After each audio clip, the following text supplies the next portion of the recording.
Hola queridos amigos y suscriptores, espero que en estos tiempos de pandemia y desastres naturales estén todos muy bien.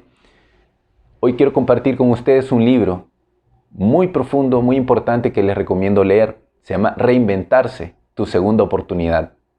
El autor es el doctor Mario Alonso Piu, el cual es un fiel creyente que por medio del ejercicio y la nutrición podemos vivir una vida plena y feliz. Por ello, en este día quiero compartir este contenido para que podamos reinventarnos en nuestra mejor versión. Mi nombre es Andrés Andrade y estás en Fit Life Coaching.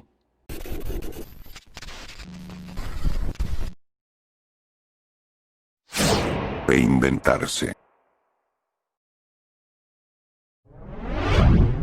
Este capítulo se basa en la premisa que dentro de cada ser humano hay un potencial enorme. Hay fortalezas, hay talentos, pero lamentablemente las personas no lo logran desarrollar o descubrir. Y esto es porque estamos llenos de pensamientos y sentimientos negativos como la depresión, la desesperanza, la frustración, el miedo, la duda, la ansiedad, y todo esto no nos deja aflorar a nuestro máximo potencial. Todos estos sentimientos negativos nos bloquean intelectualmente y no nos dejan pensar con claridad. El autor le llama un secuestro cerebral. Si cambiamos un programa mental disfuncional por uno funcional, se produce un claro impacto en la estructura física del cerebro humano. Si cambiamos la forma de pensar, cambiamos los circuitos cerebrales. Las personas ancladas en una mentalidad negativa favorecen la muerte neuronal y aquellas con mentalidad positiva generan nuevas neuronas a partir de células madres cerebrales. Si quiere reinventarse, enfóquese en lo que quiere, no en lo que le teme. La mirada interior.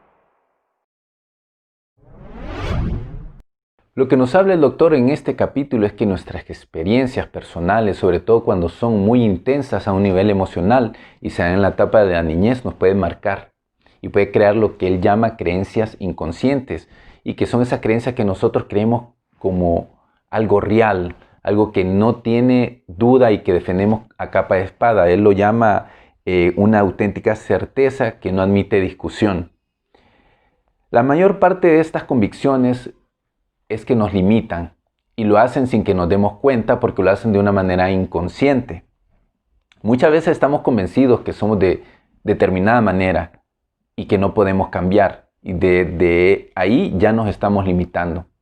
Es por ello que yo percibo en este capítulo que no debemos de limitarnos, de pensar que no soy disciplinado para llevar un tipo de forma de alimentación, no tengo la genética, y no empezar a ver excusas o cosas que pensamos que es un limitante en nosotros, porque la verdad, los límites los ponemos nosotros mismos, y también con muchas experiencias, como dice él, que se van dando de manera inconsciente desde nuestra niñez hasta nuestra edad adulta. Ahora, imagínense si esta forma de pensar limitante hubiera sido la que hubiera tenido el descubridor Thomas Edison, que descubrió la energía eléctrica, o los hermanos Wright, que fueron los pioneros de la aviación. Creo que no tendríamos ni energía eléctrica ni también la invención del avión. Entonces, para lo que para muchos tal vez puede ser una limitante, para otros es una oportunidad. Y debemos de quitarnos esas limitantes mentales de pensar en que no podemos lograr algo, cuando en realidad somos mucho más que eso, y tal vez no hemos podido aflorar ese potencial que tenemos en nuestro interior para poder brillar.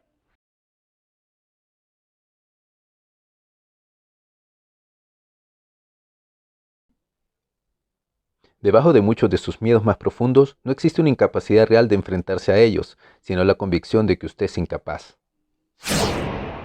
Dos conciencias en una misma cabeza. En este capítulo el Dr. Piu nos habla del hemisferio izquierdo y el hemisferio derecho. En el caso del hemisferio izquierdo, el hemisferio que nos ayuda a recopilar información y analizarla. También nos ayuda a entender los números, las letras, y es conocido como el hemisferio de los conocimientos, erudición, lo cual es muy valorado socialmente. En el caso del hemisferio derecho, el hemisferio de la imaginación, de los procesos creativos, y está muy relacionado con el sistema límbico, que es el sistema, mejor dicho, conocido como el cerebro emocional. También el hemisferio derecho está más activo cuando estamos o soñando o meditando. Por eso cuando soñamos podemos crear otra realidad. Asimismo, este hemisferio derecho se comunica mediante sensaciones corporales, símbolos, imágenes y emociones. Y está muy relacionado también con lo que conocemos como la intuición. Esto da la impresión que gran parte de nuestra conducta depende del hemisferio izquierdo, que construye nuestra identidad, nuestra personalidad y patrones de conducta. Pero esto quiere decir que este hemisferio es muy limitado. Es por ello que él nos habla que es el hemisferio derecho, donde en realidad podemos crecer y tener una evolución. Usted tiene capacidades muy valiosas que le permiten analizar y razonar. Sin embargo, no se olvide que tiene otros talentos menos aparentes y no por ello menos relevantes. Cultive episodios de silencio y reflexión y empezará a ver facetas de la realidad que antes se le escapaban. El mapa del tesoro. En este capítulo, el autor nos dice que nuestra mente es como un extenso mapa, donde se esconde más o menos las luces más brillantes de nuestro ser o las sombras más oscuras. Ahí se esconde todo lo que nos puede hacer crecer, florecer, alcanzar nuestros sueños o todo aquello que nos puede estar limitando o nos puede estar manteniendo estancados en nuestras vidas.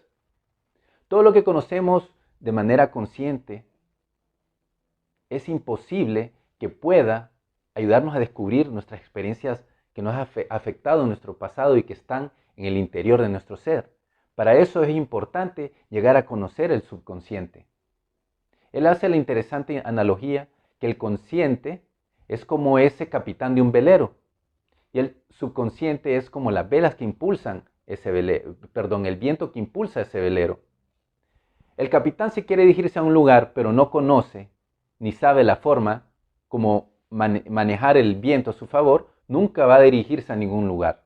Y es por eso la importancia que nosotros logremos comprender aquellas experiencias o cosas que nos han afectado en un pasado de una manera subconsciente y que nos tienen anclados con patrones, conductas, identificados con esa persona que está llena de limitaciones y cosas negativas que no nos dejan lograr sacar lo mejor de nosotros mismos.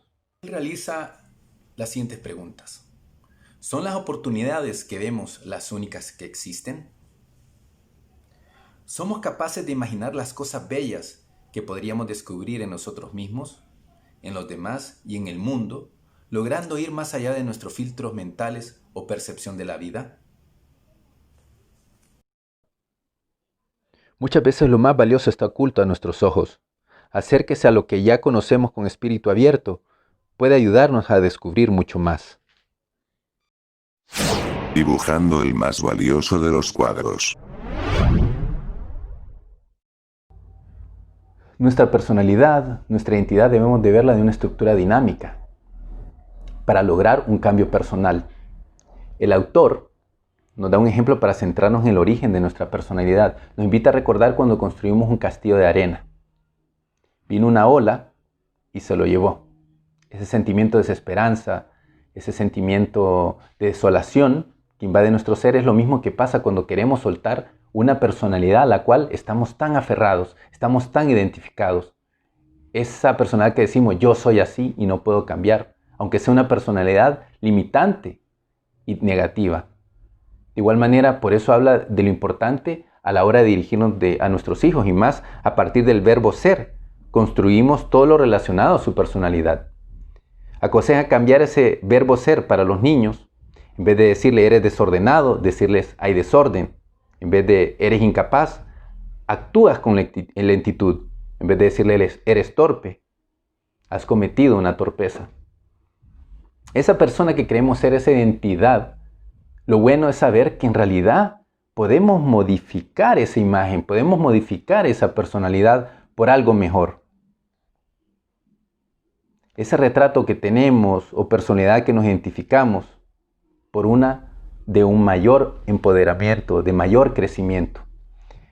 El autor así cuenta una interesante analogía para explicar este tema.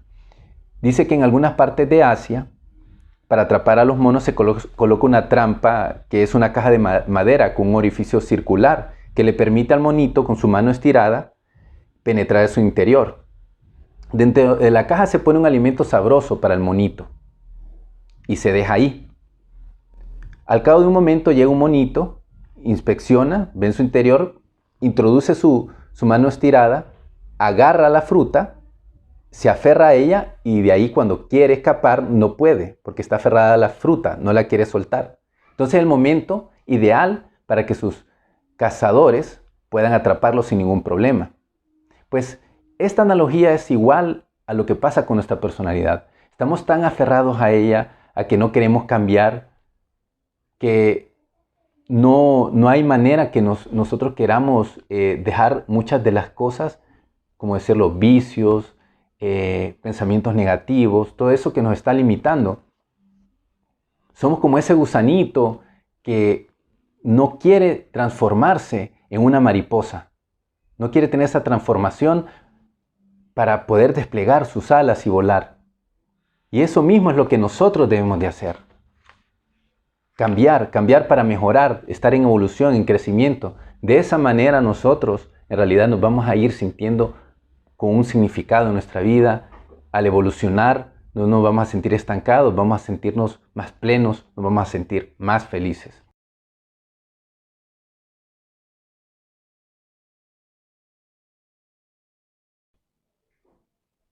En la vida, cuando algo nos importa de verdad y sentimos el miedo del vacío, hemos de confiar que cuando demos un paso adelante, a pesar de nuestro miedo, comenzarán a desplegarse nuestras alas. Legado más hermoso.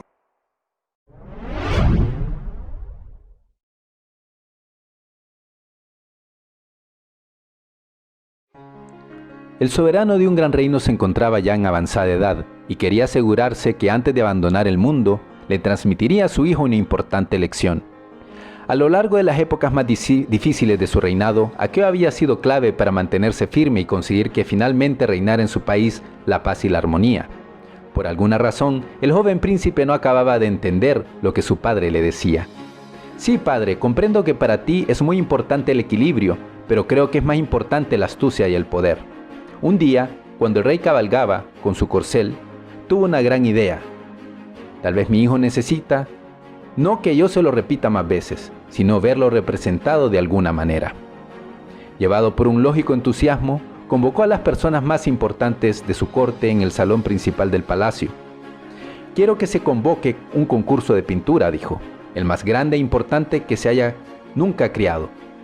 Los pregoneros han de hacer saber en todos los lugares del mundo que se dará una extraordinaria recompensa al ganador del concurso. Majestad, preguntó uno de los nobles, ¿cuál es el tema del concurso? El tema es la serenidad y el equilibrio. Solo una orden os doy, dijo el rey. Bajo ningún concepto rechazaréis ninguna obra, por extraña que os parezca o por disgusto que nos cause. Aquellos nobles se alejaron sin entender muy bien la sorprendente instrucción que el rey les había dado. De todos los lugares del mundo conocido acudieron maravillosos cuadros. Algunos de ellos mostraban mares en calma, otros cielos despejados en los que una bandada de pájaros planeaban creando una sensación de calma, paz y serenidad. Los nobles estaban entusiasmados ante cuadros tan bellos. Sin duda, Su Majestad el Rey va a tener muy difícil elegir el cuadro ganador entre obras tan magníficas. De repente, ante el asombro de todos, apareció un cuadro extrañísimo, pintado con tonos oscuros y con escasa luminosidad. Reflejaba un mar revuelto en plena tempestad en el que enormes olas golpeaban con violencia a las rocas oscuras de un acantilado. El cielo aparecía cubierto de enormes y oscuros nubarrones. Los nobles se miraron unos a otros sin salir de su incredulidad y pronto irrumpieron en burlas y carcajadas. Solo un demente podría haber acudido a un concurso sobre la serenidad con un cuadro como este. Estaban a punto de arrojarlo fuera de aquella sala cuando uno de los nobles se interpuso diciendo: «Tenemos una orden del rey que no podemos desobedecer. Nos dijo que no podíamos rechazar ningún cuadro por extraño que fuese.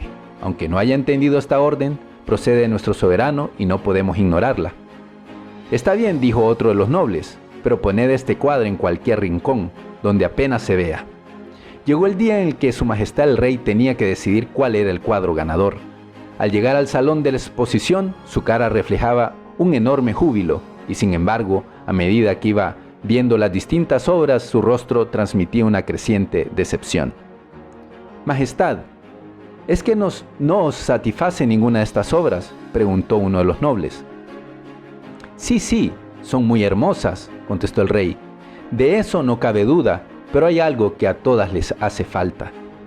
El rey había llegado al final de la exposición sin encontrar lo que tanto buscaba, cuando de repente se fijó en un cuadro que asomaba en un rincón.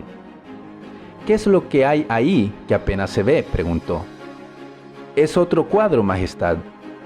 «¿Y por qué lo habéis colocado en un lugar tan apartado?». «Majestad, es un cuadro pintado por un demente. Nosotros lo habríamos rechazado, pero siguiendo vuestras órdenes de aceptar lo que llegara, hemos decidido colocarlo en un rincón para que no empañe la belleza del conjunto». El rey, que tenía una curiosidad natural, se acercó a ver aquel extraño cuadro, que en efecto resultaba difícil de entender. Entonces hizo algo que ninguno de los miembros de la corte había hecho, y que era acercarse más y fijarse bien. Fue entonces cuando súbitamente todo su rostro se iluminó y alzando la voz declaró: Este es sin duda el cuadro ganador». Los nobles se miraron unos a otros pensando que el rey había perdido la cabeza. Uno de ellos tímidamente le preguntó: «Majestad, nunca hemos discutido vuestros dictámenes, pero ¿qué veis en ese cuadro para que lo declaréis ganador? ¿No lo habéis visto bien? Acercaos». Cuando los nobles se acercaron, el rey les mostró algo entre las rocas. Era un pequeño nido donde había un pajarito recién nacido. La madre le daba de comer, completamente ajena a la tormenta que estaba teniendo lugar. El rey les explicó que era lo que tanto ansiaba transmitir a su hijo, el príncipe. La serenidad no surge de vivir en las circunstancias ideales, como reflejan los otros cuadros con sus mares en calma y sus cielos despejados. La serenidad es la capacidad de mantener centrada tu atención en medio de la dificultad, en aquello que para ti es una prioridad. Este cuento refuerza aún más hasta qué punto la manera en la que enfocamos nuestra atención puede ser fuente de equilibrio o desequilibrio en nuestras vidas. Si la enfocamos en aquello que para nosotros es incómodo o desagradable, aquello que son las tempestades de la vida, nos llenaremos de tensión y perderemos nuestro equilibrio personal. Sin embargo, si somos dueños de nuestra atención y decidimos enfocarla en lo que para nosotros es lo más importante, mantendremos una mente clara y centrada cuando todo lo demás la pierdan. Por eso es tan importante entrenarse, ejercitarse en la capacidad de mantener la atención centrada. Por eso hoy hay que apartarse de las ciertas compañías, de esas personas que son como agujeros negros que merman nuestra energía, nuestra eficiencia y nuestra salud. Son personas que parecen que solo disfrutan recordándonos de manera continua todo lo que está mal en el mundo, todo lo que es imposible de alcanzar y todo lo que hay de defectuoso en nosotros o en las demás personas. Si les prestamos atención, acabaremos viendo la realidad como ellos. Tal vez sea lo que buscan para sentir que controlan otras vidas, mas no creo que sea lo que a nosotros, en el ejercicio de nuestra libertad, más nos interese elegir.